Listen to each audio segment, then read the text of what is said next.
Right, so, later part of the interview, what I want to touch on is, I've done an episode about this before with Johnny Bailey from Tournament Promotions. Well, You know Johnny's a good guy, Yeah. Yep, Johnny's a good guy. A few battles with him over the years when he's at Troon. Yeah, that's right, 'cause I think he played and he managed Troon as well. He did, mate, top player. I think Johnny was... Hibs. He played for Hibs. Was it Hibs, Very right? good era, with like your Briardons and all that. Right. Johnny was a top player, and then obviously maybe lost his way, but he ended up junior. But I remember down here a few times. I think he said a story with Wells about it, and we were just calling each other fat idiot the full time during the game. Johnny's good. I speak to Johnny. Also does the Pyramid Promotions. He's a good guy. Yeah. So that's gone well. That platform's good. I watch that on a Sunday and a batter us now because Johnny was on about how many goals you're losing. He's spot on. So Johnny's a good guy, mate. He's good. No, he's been on this before. He's really good. So no, how much do you think the junior game has evolved the last few seasons? Because also growing up, the junior game's never really had this coverage it's got now. It was never part of the pyramid. You don't really see junior teams come up against sort of bigger clubs in the Scottish Cup. Uh-huh. Now it's joined the pyramid system. How do you think the junior game has evolved the last few years? I think it's evolved in terms of, when I was younger and you're obviously watching your junior games, you're watching your Auchinlecks and your Talbots and Meda Park and stuff, and I also went down and watched it. It was kind of older senior guys. It was a lot of senior guys that played senior football and came down the way. I think there was a lot of money involved in it at that time, because obviously the old leagues, the leagues used to be like your Premier League and it'd be your Super First. Then it would branch off to like your Central Leagues, your Glasgow Leagues, and then all Silverbacks were always in that your District League. Right. So it's kind of evolved for that. It's always been the Premier teams were always a muchness like your Kilburndies and all that, were always the Premier League. And it was always old school senior pros that were in the teams. That's what it looked to me, and also I remember the Meda were spending fortunes. There wasn't a lot. You look at junior. I'm even talking about the kind of better junior sides now. I'm talking about like some of your Troons and Beeves and Talbot. There's a lot of young boys in their teams now, and it wasn't really young boys that played at that level. Down the levels it was mainly younger boys, but no, and obviously the way it's branched out into the pyramid now with the kind of your first and your second, third and fourth and all this team. It's gave teams like say amateur teams, ambitious, to get through the leagues. They brought a lot of clubs, newer clubs like I never ever heard of like Finnar or teams like that. And obviously heard that Glenville. They were obviously a good boys club when we were younger, but they gave these teams a chance to join the West of Scotland, because back then it was just a short case. As you say, the pyramid wasn't a thing. The Meda couldn't go into League 2, or you look at like the East Leagues, your Kelties and Coves and all these teams there. Eventually they were junior sides. Bonnie Rig Rose, I played against them before the Scottish Cup, and it gave them the platform. If you're ambitious and you do it the right way, you can go through the leagues. So like the new, my thing is it's a lot more younger boys playing. You come down our league, apart from cut experience, it's a lot of young boys, and I think that's maybe I don't really know anything about like the amateur game. I never really paid interest in it, but it's mainly amateur boys that are in the kind of Bolton leagues and maybe your third and stuff like that. And I think that's maybe a detriment to the amateur teams, because there's not a lot of them now either. A lot of them have went out the game. Like a lot of them either have joined the pyramid system, or the better players have joined maybe teams like the Vicks or other things like that. So it's gave teams that are ambitious to have the platform to go through the leagues, which I think is a great thing. It's gave younger players a platform to go and play. As I said, I was involved with when I retired. When was that? Oh God, just not long after COVID. I had the chance to go in and be the first team coach at the Meda, and I just wanted to do my own thing. I still coach my sons every Meda team they know. So I still get stick after them. I get loads of abuse after them because I'm the Vicks manager, but it's all fun obviously. But it's, as I said, you could do in the leagues, it's younger boys and it's 20s players that come into it, and that's what I done. I went and got involved in the 20s setup, and it's the best thing I done, because number one is you're coaching straight away. Your coaching's got to be good, because young boys want to come into training every week and coach, and then they've got that feel for if you're doing well, you'll get pushed into the first team. And that was my thing. When I went into Med, I wanted to make sure it was done right. It was used as a reserve league. If boys are doing well, they go and get opportunities. And listen, I think when at my time at the Meda 20s, I'm talking maybe 20 plus players got an opportunity in the first team or played in the first team. Like say Yusuf Debushies, Harry Lockwoods, Kieran McCullochs, Ethan O'Hare's, and then we had boys before that, Brandon Hollands and all these types of boys. They all got a chance in the first team, and that's what you need to give them the platform today. The 20s leagues now, I don't know much about them in terms of the Ayrshire side yet. We used to have a really good 20s league. As I said, we were one of the best teams in West of Scotland for me, and then you'd challenge your Ben Bubbs and all these types of teams.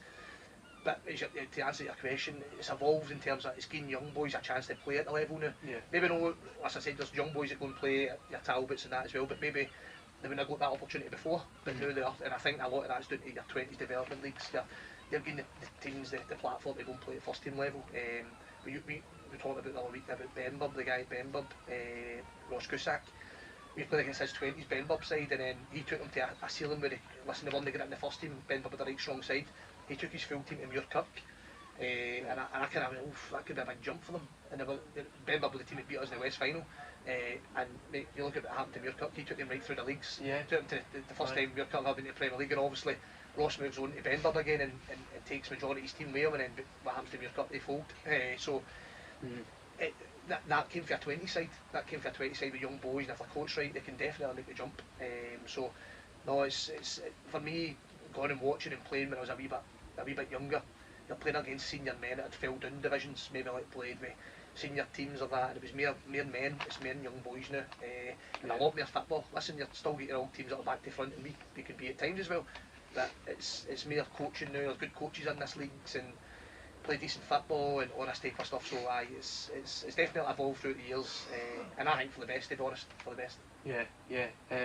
Because a lot of boys clubs are now part of junior setups, because I was at my old boys club, we became part of Cowan Rangers setup. Right.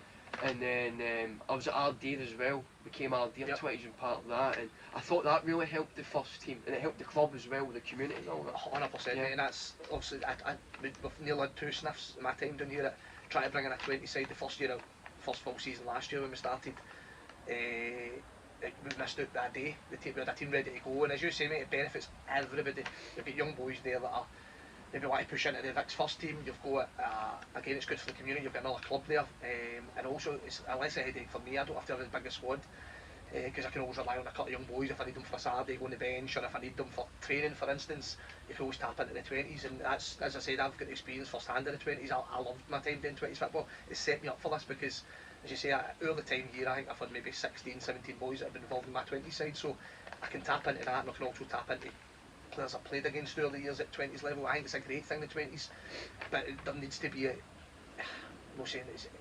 there needs to be a reason for it. You can't just have a tick the box exercise and go, we've got a 20 side but it doesn't do it, because there's loads of teams that do that. You need a 20 side for your licence first of all, so if you're a licensed club you need a 20 side. So I'm talking about like Southern Meadow, they've got their licence to qualify for the Senior Scottish Cup. Yeah. But one of their categories is they need to have a 20s side operating. And also like Ardere, they've not got the SFA licence, they're doing it for the, as you say, for the community and for first team purposes, and developing players. And listen, if you can develop your own players, you're only a winner.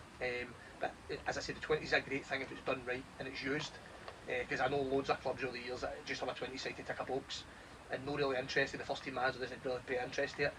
I definitely lived a full year when I was a manager of the first team and manager of the 20s at the same time, so, and I loved it because I could take, like say, a Tuesday night I could set up a training session for the first team and finish with a game at the end against a team, so you're working on the shape for your Saturday. Listen, we're going to play, this is what opposition is, and your 20s is opposition, so it benefits everybody, and then the boys are training with the first team and it only makes them better. So you're spot on, mate. The 20 things are massive for clubs.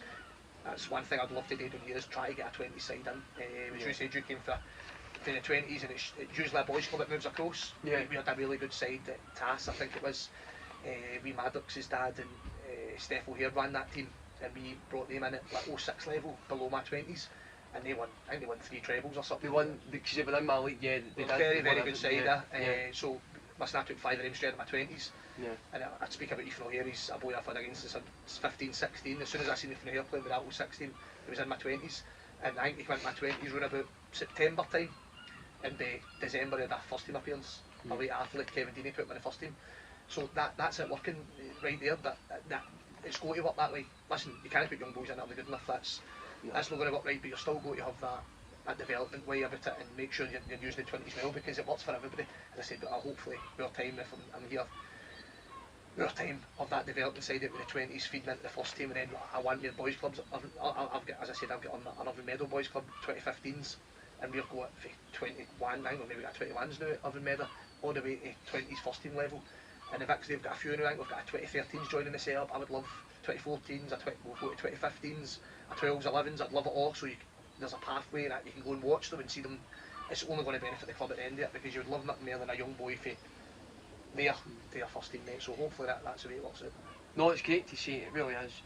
Right, so, great chat we've had, you've been really good, Ben, gave some great points, great conversation. Right, so we'll give a few, I'll ask you a few minimus derby questions from over the years to finish us off.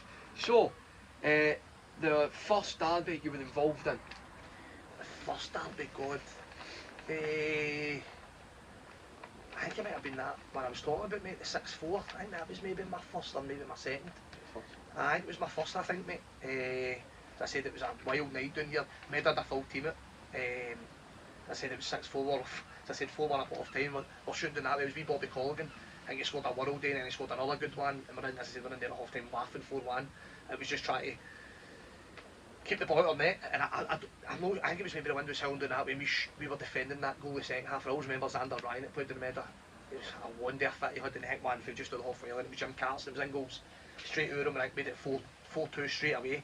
And then obviously they scored for a corner and all that stuff like that. So that went for a high to a low. But we gave him a run for our money, mate. But I think that was my first one, mate. I think it was the first one I remember at the Vicks anyway. No. Best derby memory? Best derby memory? Just winning them, mate. I don't know how many I've won. I speak about the one with Kev, because everybody kind of speaks about the 4-3 game, but that, take away all the nonsense with it, it was, as I said to you, it was probably the first game that the Med had been relegated to the Super First, and listen, we were rebuilding the club again. There was no money, and Vicks had been promoted up a league, so they were both in the same league. So it was like, listen, it's going to be a tight game. Like, it wasn't much in it. We had a few decent players, but we were signing Irvine boys, myself, Lee McRae, Jared Willett, we Connor Brown and boys like that. You said your teacher was on the bench that night, did you know? Yeah. Andrew Cripps.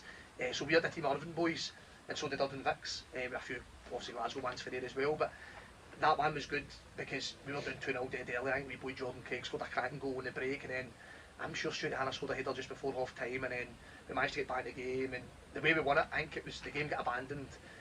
And it was like this, mate, it was getting dark, and the ref said, listen, I've got 5 minutes to play and it's 20 penalties, and that's it. And I can't remember who scored it. It might have been Lee McRae set it up or Greg Vernon scored, but we scored right on the last minute. And see the relief just to win it, because the feeling of, listen, I'm going to beat my first medal one here, and we eventually won 3-2, but that was a really good one. And there was a couple other ones that were like, that was 4-3, there was another couple of 3-2 ones, mate, that were really good. But they're always good to win, mate. It's just bragging rights, it's just that's what it is, mate. But when you win them, they're always good, mate, they're always good. Yeah. Describe the derby in 3 words. 3 words. Oof. Intense, mental, and unpredictable. I'll go with that. Best atmosphere. The best one, the atmosphere, the best one. Yeah. Oof. God. This might sound weird, but it was probably, see the game, I was a manager and we get beat.